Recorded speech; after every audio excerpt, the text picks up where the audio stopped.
Praise the Lord. அறிவியல் அறிஞர் Einstein ஒரு சமயம் தன் பூட்ஸின் முன்பகுதியை எலி கடித்து ஓட்டையாக இருந்ததை தைக்க ஒரு நீக்ரோ சிறுவனிடம் கொண்டு சென்றார். பூட்ஸின் ஓட்டையினை சரி செய்து கொடுத்த சிறுவனை உற்று நோக்கினார். அந்த சிறுவன் அழுக்கு படிந்த முகத்துடன் இருந்தான்.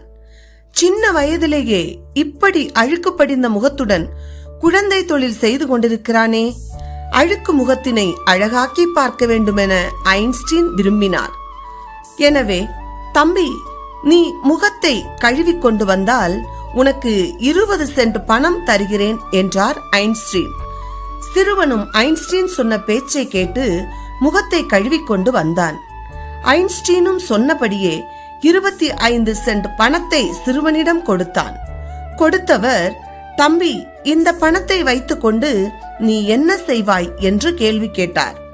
அந்த சிறுவனோ பரட்டை தலையுடன் காணப்பட்ட ஐன்ஸ்டீனை பார்த்து, ஐயா, நீங்கள் உங்கள் தலையை முடியை சீர்திருத்தம் செய்து கொண்டு வந்தால் உங்களுக்கு இந்த 25 சென்ட் பணத்தை பரிசாக தருகிறேன் என்றான்.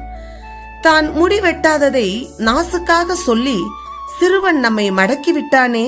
நாம் மற்றவரை அழுக்கு என்று நினைப்பதற்கு முன்பு நம்மிடம் இருக்கும் அழுக்கினை தெரிந்து கொண்டால் அடுத்தவரை குற்றம் சாட்ட மாட்டோம் என்று உணர்ந்த ஐன்ஸ்டீன் ஒன்றும் சொல்லாமல் அவ்விடத்தை விட்டு நகர்ந்தார். இதிலிருந்து நாம் என்ன கற்றுக்கொள்கிறோம்? அநேக நேரங்களில் நாம் மற்றவர்கள் செய்யும் தவறுகளை அவர்களிடம் சுட்டிக்காட்ட முயலுகிறோம். ஆனால் நாம் செய்யும் தவறுகள் நமக்கு தெரிவதில்லை. மற்றவர்களின் தவறுகள் நம் கண்களுக்கு புலப்படும் பொழுது அதே தவறை நாம் செய்கிறோமா என்று ஒரு நிமிடம் நிதானமாய் யோசித்துவிட்டு அவர்களை சரி செய்ய முயல்வதே சிறந்ததாக இருக்கும். அப்படி நாம் யோசித்து பார்க்காமல் செயல்படுவோமானால் நாம் அந்த இடத்தில் வெட்கப்பட்டு தலை குனிய நேரிடும்.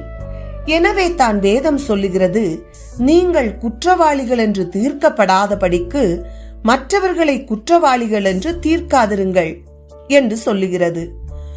ஒருமுறை பாவியான ஒரு ஸ்திரீயை வேதபாரகரும் பரிசேயரும் இயேசுவிடம் கொண்டு வந்து, இவள் பாவம் செய்தாள், இவளை கல்லெறிந்து கொல்ல வேண்டும் என கேட்டுக்கொண்டார்கள். அதற்கு இயேசு, உங்களில் பாவமில்லாதவன் இவள் மேல் முதலாவது கல்லெறிய கடவன் என்றார்.